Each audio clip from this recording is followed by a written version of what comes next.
Los felices años 20 en pregunta.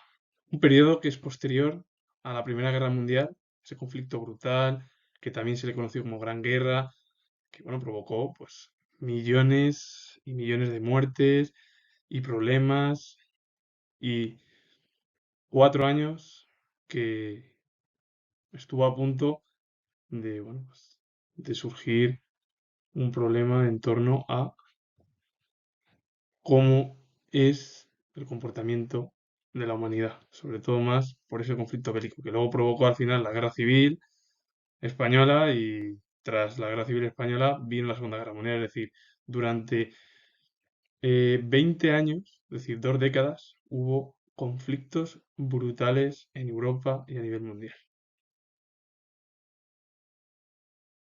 Crecimiento económico desigual. Tras la Primera Guerra Mundial, la hegemonía se desplazó de Gran Bretaña hacia Estados Unidos y Nueva York se convirtió en el centro financiero mundial. La readaptación de las economías europeas a la paz larga y difícil debido a la destrucción provocada por la guerra, unido a ello la inflación y el aumento del paro, la crisis fue especialmente fuerte en Alemania, lo que produjo una espectacular subida de los precios y una pérdida del valor de la moneda en el marco. A partir de 1923 se produjo un crecimiento de la producción, un descenso del paro y una mejora del nivel de vida en los países europeos. Pero el problema es que la Primera Guerra Mundial provocó caos, crisis económicas e inflación, paro, que al final esos términos son los que hoy se escuchan en la Europa actual. Es decir, hay una guerra cerca de las fronteras europeas, Ucrania, la invasión. Eh, Poner otro ejemplo es la inflación. Cuando hay una guerra hay inflación y eso provoca que haya subida de precios en el resto de los países del mundo y actualmente todo está globalizado. Antiguamente era, o hace 100 años era también algo similar, pero de otra manera distinta. Y el paro aumenta.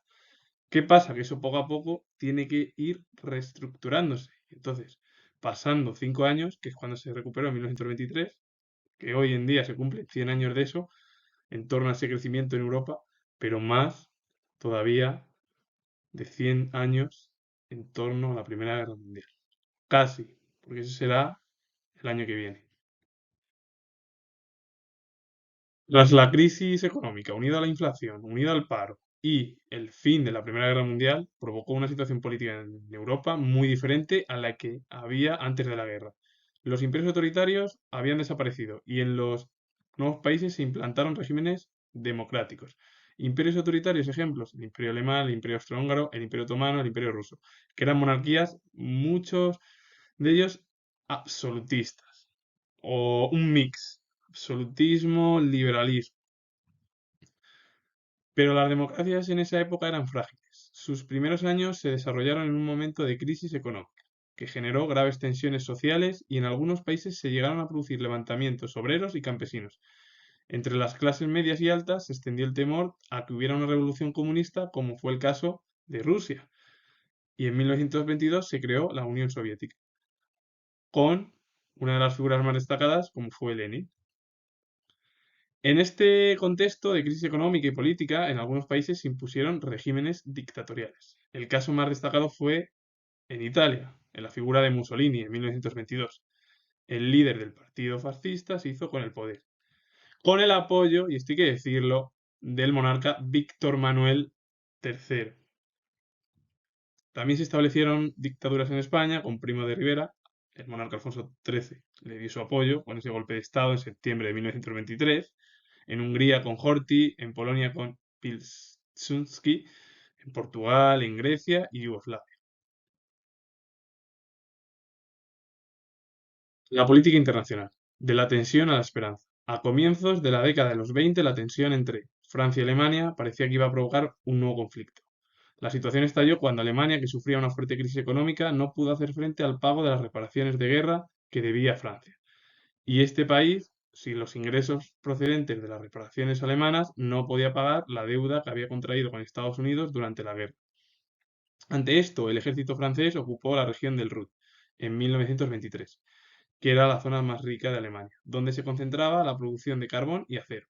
La intención de Francia era explotar las minas alemanas y quedarse con los beneficios, pero los trabajadores alemanes respondieron con huelgas y con la resistencia pasiva, lo que aumentó aún más la crisis económica. Para solucionar el problema, Estados Unidos puso en marcha el plan Dewis. Alemania recibiría un préstamo de Estados Unidos que le permitiría pagar las reparaciones a los aliados y estos a su vez serían capaces de pagar sus deudas con Estados Unidos. Al final, la crisis que se provoca, esa tensión entre Alemania y Francia. Entonces Alemania no puede pagar porque tiene una crisis económica. Francia necesita dinero porque tiene que pagar una deuda que había contraído durante el conflicto, es decir, la Primera Guerra Mundial con Estados Unidos. Entonces, el ejército francés la única solución que hace es ocupar la región del Ruhr, una zona rica de Alemania donde hay carbón y acero y la intención francesa es quedarse con todos los beneficios. Al final hubo huelgas, protestas por parte de trabajadores alemanes, resistencia pasiva, etcétera, etcétera. Entonces la crisis económica aumentaba. Entonces la única manera fue que Estados Unidos puso un plan, el plan Dewis, en el cual Alemania recibiría de Estados Unidos mm, un préstamo por la cual le ayudaba a Alemania a pagar las deudas al resto de países aliados. Y con ello Francia también podía pagar a Estados Unidos por el conflicto de haberse apoyado durante la Primera Guerra Mundial. La mejora económica generó un ambiente de distensión política que coincidió con el buen entendimiento entre Francia y Alemania. El resultado del entendimiento fue el Tratado de Locarno en 1925, por el que Alemania reconocía sus fronteras y la zona desmilitarizada quedaba bajo control británico e italiano. Como colofón, a Alemania la admitieron en la Sociedad de Naciones.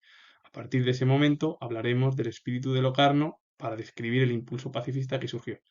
Se creó una sensación de euforia que se transmitió a otros ámbitos de la vida, como la economía y la sociedad.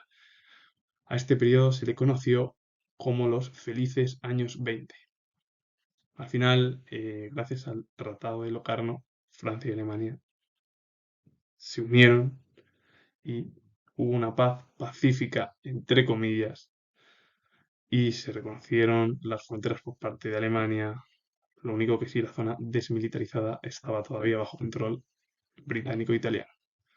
¿Y qué es la Sociedad de Naciones? La Sociedad de Naciones fue una organización antecesora, esto lo explico, anterior a la ONU, que es la Organización de las Naciones Unidas, hoy en día en la cual, bueno, hay un montón de países. Y sobre todo lo que vemos es lo que dice la ONU, más por el conflicto que hay en Ucrania y esa invasión por parte de Rusia. Eh, Al final fue una organización pues, para evitar conflictos. Algo a lo mejor similar al Congreso de Viena, que también se realizó tras la derrota napoleónica en 1815, es decir, a principios del siglo XIX. Finalizo. Comentar todo ello que lo que se ve en la Primera Guerra Mundial podríamos trasladarlo a la actualidad hoy en día en Europa, aunque siempre con matices todo, porque no, nada tiene que ver lo que se produjo hace 100 años con lo que está surgiendo ahora con la invasión de Ucrania. Pero bueno, inflación, paro y crisis económica es lo que está produciéndose en muchos países, sobre todo de la Unión Europea, como también de países externos a esa organización europea. Y con ello finalizo este vídeo. Decir que tengo el grado de historia y si os ha gustado darle a like, suscribiros y comentar. Saludos. Adiós.